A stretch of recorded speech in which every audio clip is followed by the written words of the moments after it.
ಆ ಕೂರ್ಮರೂಪಿಯಾದ ದೇವರು ಪ್ರಾದುರ್ಭೂತನಾದಾಗ, ನಂತರದಲ್ಲಿ ಮಥನ ಕ್ರಿಯೆ ನಡೆದಾಗ ಅನೇಕ ಪದಾರ್ಥಗಳು ಅಲ್ಲಿ ಸೃಷ್ಟಿಗೆ ಬಂದಿವೆ.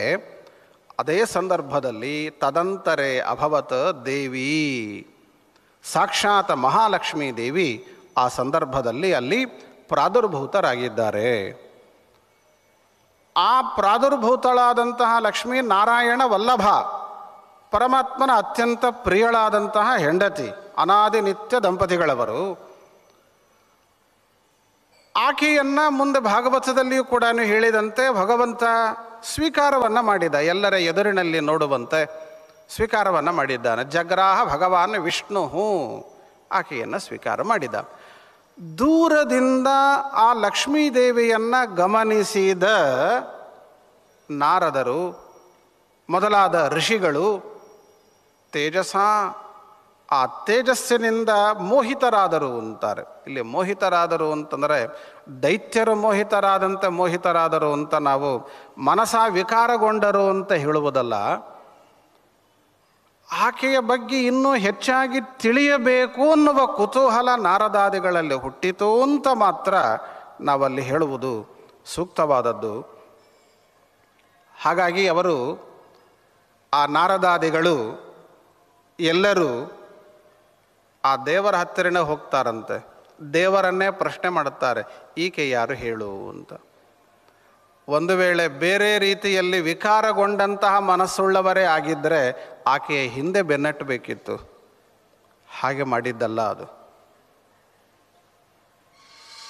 ಕೈಷಾ ದೇವಿ ವಿಶಾಲಾಕ್ಷಿ ಯಥಾವತ್ ಬ್ರೂಹಿ ಪೃಚ್ಛತಾಂ, ಯಾರಿವಳು, ಯಥಾವತ್ತಾಗಿ ನಮಗೆ ಈಕೆಯನ್ನು ತಿಳಿಸಿಕೊಡಿ ಅಂತ.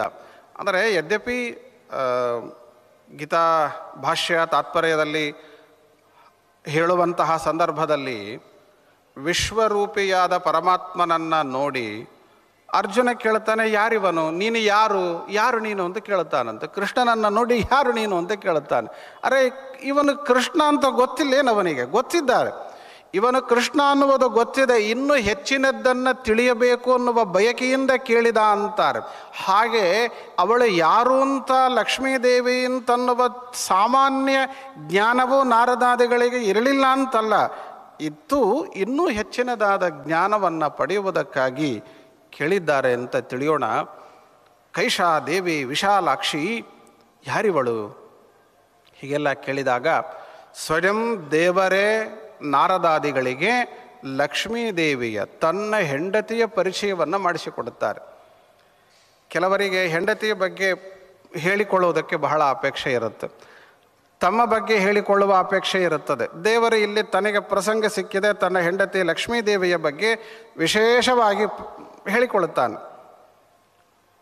ಇಯಂ ಸಾ ಪರಮಾಶಕ್ತಿ ಮನ್ಮಯೀ ಬ್ರಹ್ಮರೂಪಿಣಿ ಮಾಯಾ ಮಮ ಪ್ರಿಯಾನಂತ ಯಯೇದಂ ಧಾರ್ಯತೆ ಜಗತ್. ನೋಡಿ ಋಷಿಗಳೇ, ನಾರದರೇ, ಇವಳು ಪರಮಾಶಕ್ತಿ, ಶ್ರೇಷ್ಠ ಶಕ್ತಿ ರೂಪಳು. ಮಾಯಾ ಮಮ ಮಾಯಾ ದುರತ್ಯಯ, ಈಕೆಯನ್ನು ನಿಮಿತ್ತ ಮಾಡಿ ನಾನು ಜಗತ್ತನ್ನು ಬಂಧನದಲ್ಲಿ ಇರಿಸ್ತೇನೆ. ಅನಯೈವ ಜಗತ್ಸರ್ವಂ ಸದೇವಾಸುರ ಮಾನುಷಂ ಮೋಹಯಾಮಿ, ಈಕೆಯಿಂದಲೇ ಜಗತ್ತಿನ ಸೃಷ್ಟ್ಯಾದಿಗಳನ್ನು ಮಾಡಿಸ್ತೇನೆ. ಉತ್ಪತ್ತಿಂ ಪ್ರಳಯಂಚೈವ ಭೂತಾನಾಂ ಆಗತಿಂ ಗತಿಂ, ಜೀವರು ಹುಟ್ಟೋದು, ಜೀವರು ಲಯ ಆಗೋದು, ಜೀವರ ರಕ್ಷಣೆ ಆಗೋದು, ಈ ಎಲ್ಲ ಕಾರ್ಯಗಳನ್ನು ಈ ಲಕ್ಷ್ಮೀ ಮೂಲಕವಾಗಿ ನಾನು ಮಾಡಿಸ್ತೇನೆ ಅಂತ ದೇವರು ಹೇಳಿಕೊಳ್ಳುತ್ತಾನೆ. ನೋಡಿ, ಒಂದರ್ಥದಲ್ಲಿ ಇದು ಲಕ್ಷ್ಮೀದೇವಿ ತಾನು ಯಂ ಕಾಮಯೇ ತಂ ತಮುಗ್ರಂ ಕೃಣೋಮಿ ತಂ ಬ್ರಹ್ಮಾಣಂ ತಂ ಋಷಿಂ ತಂ ಸ್ವಮೇಧಾಂ, ಆ ಮಾತನ್ನು ಏನು ಹೇಳಿಕೊಂಡಿದ್ದಾಳೆ. ಮಮ ಯೋನಿರಪ್ಸೋ ಅಂತ ಸಮುದ್ರೇ ಅಂತೇನು ಹೇಳಿಕೊಂಡಿದ್ದಾಳೆ. ಲಕ್ಷ್ಮಿನೇ ಹೇಳಿಕೊಂಡ್ಳು, ನಾನು ಸೃಷ್ಟಿ ಮಾಡ್ತೇನೆ, ಏನು ಬೇಕಾದ್ದು ಮಾಡ್ತೇನೆ ಅಂತ ಹೇಳಿಕೊಂಡು ನನಗೆ ಈ ಶಕ್ತಿ ಕೊಟ್ಟದ್ದು ಆ ನಾರಾಯಣ ಅಂತೇನು ಲಕ್ಷ್ಮಿ ಅಂತಾಳೆ. ಅದೇ ಮಾತನ್ನು ದೇವರು ಇಲ್ಲಿ ಹೇಳ್ತಾನೆ. ಅಂದರೆ ಆ ವೇದ ಸಾಹಿತ್ಯವನ್ನು ಪುರಾಣ ಇಲ್ಲಿ ವ್ಯಾಖ್ಯಾನ ಮಾಡಿದೆ ಅಂತ ನಾವು ಭಾವಿಸುವುದರಲ್ಲಿ ಏನೂ ತಪ್ಪಿಲ್ಲ. ವಿದ್ಯಾಯ ವೀಕ್ಷ್ಯ ಚ ಆತ್ಮಾನಂ ತರಂತೆ ವಿಪುಲಾಮಿಮಾಂ, ಶ್ರೀ ಭೂ ದುರ್ಗಾ ರೂಪಗಳು ಲಕ್ಷ್ಮೀದೇವಿಗೆ ಉಂಟು. ಈಕೆಗೆ ಆಕೆ ಸತ್ವಗುಣಕ್ಕೆ, ರಜೋಗುಣಕ್ಕೆ, ತಮೋಗುಣಕ್ಕೆ ನಿಯಾಮಕಳಾಗಿ ಒಂದೊಂದು ರೂಪದಿಂದ ಇದ್ದಾಳೆ. ರಜೋಗುಣದಿಂದ ಸೃಷ್ಟಿ, ಸತ್ವಗುಣದಿಂದ ರಕ್ಷಣೆ, ತಮೋಗುಣದಿಂದ ಲಯ. ಈ ಕಾರ್ಯಗಳನ್ನು ನಾನು ಇವಳ ಮೂಲಕವಾಗಿ ಶ್ರೀಭೂದುರ್ಗಾ ರೂಪಗಳಿಂದ ನಾನು ಮಾಡಿಸ್ತಾ ಇದ್ದೇನೆ. ಸಮಸ್ತ ಜಗತ್ತಿಗೆ ಇವಳು ನಿಯಾಮಕಳಿದ್ದಾಳೆ ನನ್ನ ಅನುಗ್ರಹದಿಂದ. ಈ ಲಕ್ಷ್ಮೀದೇವಿ ಏನಿಲ್ಲಿ ಪ್ರಾದುರ್ಭೂತಳಾದಳಲ್ಲ ಸಮುದ್ರ ಮಥನದ ಕಾಲದಲ್ಲಿ, ಇದನ್ನೇ ಇಲ್ಲಿ ಶ್ರೀಕಲ್ಪ ಅಂತ ಕರೆದರು, ಸಂಜ್ಞೆಯನ್ನು ಕೊಟ್ಟರು. ಯಾವ ಕಾಲ ಅಂತ ಏನಾದರೂ ಪ್ರಸಂಗ ಬಂದರೆ ಶ್ರೀಕಲ್ಪ ಅಂತ ಹೇಳಲಿಕ್ಕೆ ಅನುಕೂಲವಾಗುವುದಕ್ಕಾಗಿ ಈ ಸಂದರ್ಭವನ್ನು ಬಳಸಿಕೊಂಡಿದ್ದಾರೆ.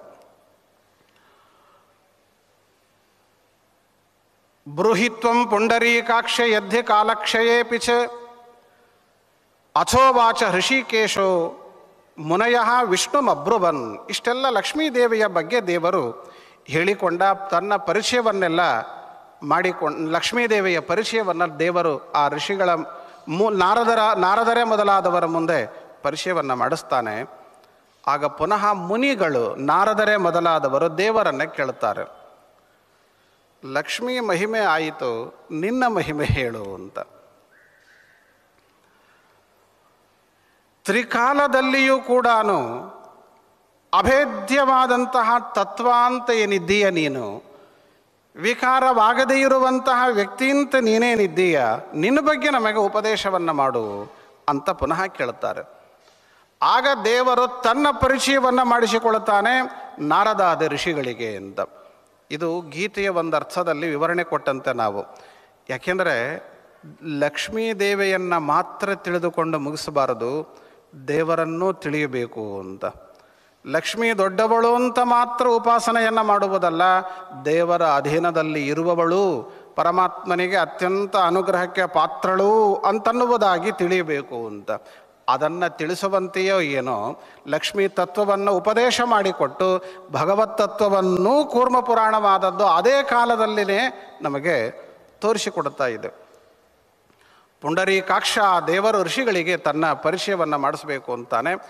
ಈ ಸಂದರ್ಭದಲ್ಲಿ ದೇವರಂತಾನೆ ಆ ನಾರದಾದಿಗಳಿಗೆ, ನೋಡಿ, ಪೂರ್ವಜನ್ಮನಿ ಅಸ್ತಿ ದ್ವಿಜಾತಿ ಪ್ರವರ ಇಂದ್ರದ್ಯುಮ್ನ ಇತಿಶ್ರುತಃ ಅಂತ.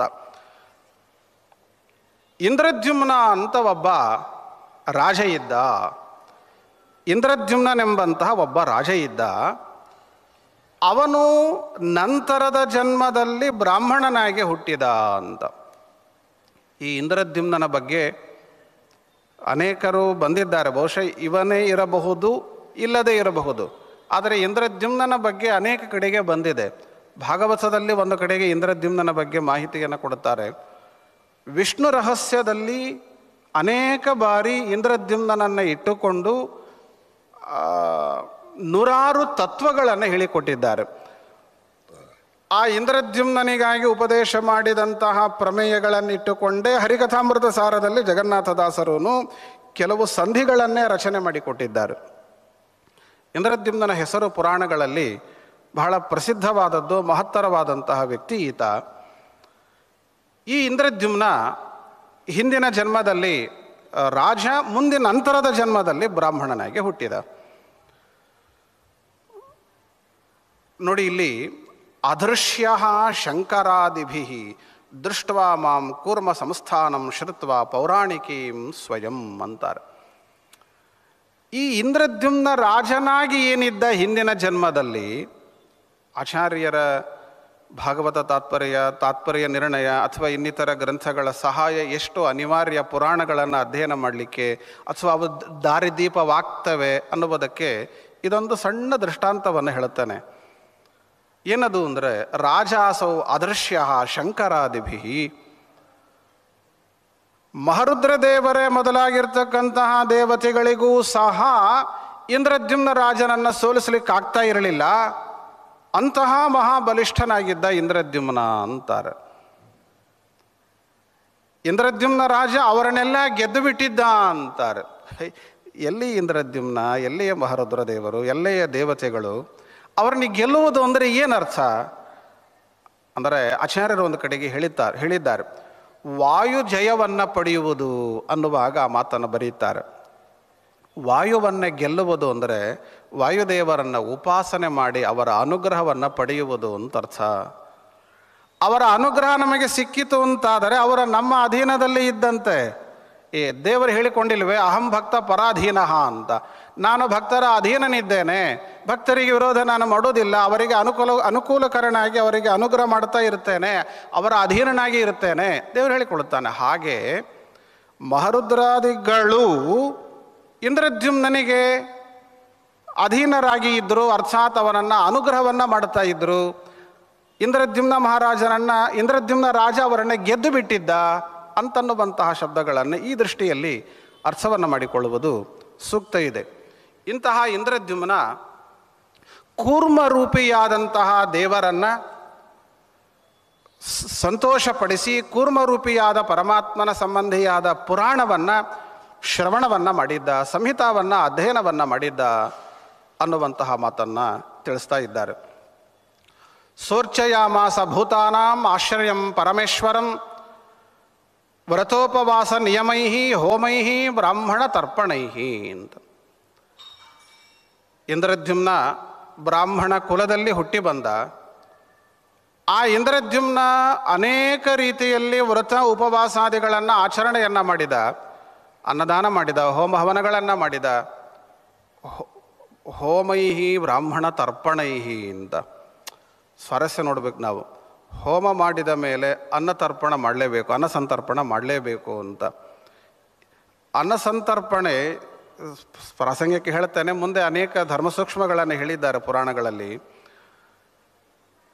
ಹೋಮಗಳನ್ನೇ ಮಾಡೋಣ ಅಥವಾ ಇನ್ನಿತರ ವ್ರತಗಳನ್ನು ಮಾಡೋಣ, ಮಾಡಿದ ಮೇಲೆ ಅನ್ನಸಂತರ್ಪಣೆ ಆಗಲೇಬೇಕು. ಅನ್ನಸಂತರ್ಪಣೆ ಆಗಲಿಲ್ಲ ಅಂದರೆ ಆ ಹೋಮ ಹವನಗಳು ಪರಿಪೂರ್ಣತೆಯನ್ನು ಪಡೆಯುವುದಿಲ್ಲ, ವ್ರತಗಳ ಆಚರಣೆ ಪರಿಪೂರ್ಣತೆಯನ್ನು ಪಡೆಯುವುದಿಲ್ಲ. ವ್ರತಗಳ ಆಚರಣೆ, ಹೋಮ ಹವನಗಳ ಆಚರಣೆ ಪರಿಪೂರ್ಣತೆ ಪಡೆಯಬೇಕಾದರೆ ಅನ್ನಸಂತರ್ಪಣೆ ಆದಾಗಲೇನೆ. ಸ್ವಾರಸ್ಯ ಏನು ಅಂದರೆ ಅನ್ನಸಂತರ್ಪಣೆ ಅಂತೇನಿದೆ ಅದು ಸ್ವಯಂ ಪರಿಪೂರ್ಣ. ಅದು ಅನ್ನಸಂತರ್ಪಣೆ ನಾನು ಮಾಡಬೇಕಿದೆ ಹಾಗಾಗಿ ನಾನು ಹೋಮ ಮಾಡಬೇಕು, ಅನ್ನಸಂತರ್ಪಣೆ ಮಾಡಬೇಕಿದೆ ಹಾಗಾಗಿ ನಾನು ಯಾಗವನ್ನು ಮಾಡಬೇಕು ಅಥವಾ ಒಂದು ವ್ರತವನ್ನು ಮಾಡಬೇಕು, ಏನು ಅನಿವಾರ್ಯತೆ ಇಲ್ಲ. ಮಾಡು, ಅವಶ್ಯವಾಗಿ ವ್ರತಗಳನ್ನು ಮಾಡು, ಯಜ್ಞಗಳನ್ನು ಮಾಡು, ಅನ್ನಸಂತರ್ಪಣೆ ಮಾಡು. ಆದರೆ ಅನ್ನಸಂತರ್ಪಣೆ ಮಾಡಬೇಕು ಅಂತ ಅವುಗಳನ್ನು ಮಾಡಬೇಕಾದ ಅನಿವಾರ್ಯತೆ ಇಲ್ಲ. ಆದರೆ ವ್ರತಗಳನ್ನು ಹೋಮ ಹವನಗಳನ್ನು ಮಾಡಿದ ಮೇಲೆ ಅನ್ನಸಂತರ್ಪಣೆ ಮಾಡಲಿಕ್ಕೆ ಬೇಕು ಅಂತ. ಈ ರೀತಿ ಅನ್ನಸಂತರ್ಪಣೆಗೆ ಪರಿಪೂರ್ಣತೆ ಅಂತನ್ನುವುದು ಇದೆ. ಹಾಗೆ ಆತ ಇಂದ್ರದ್ಯುಮ್ನ ಹೋಮ ಹವನಗಳನ್ನು ಸಂತರ್ಪಣೆಗಳನ್ನು ಎಲ್ಲ ಮಾಡ್ತಾ ಇದ್ದ. ಪುರಾಣಗಳನ್ನು ಅದನ್ನು ಉಲ್ಲೇಖ ಯಾಕೆ ಮಾಡುತ್ತವೆ ಅಂದರೆ ನಮಗೆ ಅವು ಪಾಠವನ್ನು ಮಾಡುತ್ತವೆ. ನೀವು ಮಾಡ್ತೀರಿ ಹೋಮ ಹವನಗಳನ್ನು, ಮಾಡಿದ ಮೇಲೆ ಅನ್ನಸಂತರ್ಪಣೆ ಮಾಡಿ ಇತ್ಯಾದಿ ಅಂಶಗಳನ್ನು ತಿಳಿಸಿಕೊಡುತ್ತವೆ. ಈ ರೀತಿ ಇಂದ್ರದ್ಯುಮ್ನ ಒಂದು ಬಾರಿ ಹೋಮ ಹವನಗಳನ್ನೆಲ್ಲ ಮಾಡ್ತಾ ಇದ್ದ, ಅನ್ನದಾನವನ್ನು ಮಾಡ್ತಾ ಇದ್ದ. ಒಮ್ಮೆ ಆತನಿಗೆ ಲಕ್ಷ್ಮೀದೇವಿ ಪ್ರಾದುರ್ಭೂತರಾಗಿ ದರ್ಶನವನ್ನು ಕೊಟ್ಟಿದ್ದಾರೆ. ಲಕ್ಷ್ಮೀದೇವಿ ನೋಡಿ, ಅವನು ಪ್ರತ್ಯೇಕವಾಗಿ ಲಕ್ಷ್ಮೀದೇವಿ ಅಂತ ಉಪಾಸನೆ ಮಾಡಿದವನಲ್ಲ. ಹಾಗೆ ತನ್ನ ನಿತ್ಯದ ಜೀವನದ ಪದ್ಧತಿಯಂತೆ ಹೋಮ ಹವನಗಳನ್ನು ಅನ್ನದಾನಾದಿಗಳನ್ನು ಮಾಡಿಕೊಂಡು ಇದ್ದವ. ಲಕ್ಷ್ಮೀದೇವಿ ಪ್ರಸನ್ನಳಾಗಿ ಆತನಿಗೆ ದರ್ಶನವನ್ನು ಕೊಟ್ಟಿದ್ದಾರೆ. ಇಂದ್ರದ್ಯುಮ್ನ ಪುನಃ ಪ್ರಶ್ನೆಯನ್ನು ಕೇಳಿದ. ಹಿಂದೆ ಪ್ರಶ್ನೆ ಬಂದಂತೆ, ಕಾತ್ವಂ ದೇವಿ ವಿಶಾಲಾಕ್ಷಿ ವಿಷ್ಣು ಚಿಹ್ನಾಂಕಿತೆ ಶುಭೆ. ಯಾರಮ್ಮ ನೀನು? ವೈಷ್ಣವ ಚಿಹ್ನೆ ನಿನ್ನಲ್ಲಿ ಕಂಡು ಬರುತ್ತಾ ಇದೆ, ನಿನ್ನ ವಿಚಾರ ಏನು, ಯಾರು ನೀನು, ತಿಳಿಸು ಅಂತ ಪ್ರಶ್ನೆಯನ್ನು ಮಾಡ್ತಾ ಇದ್ದಾನೆ.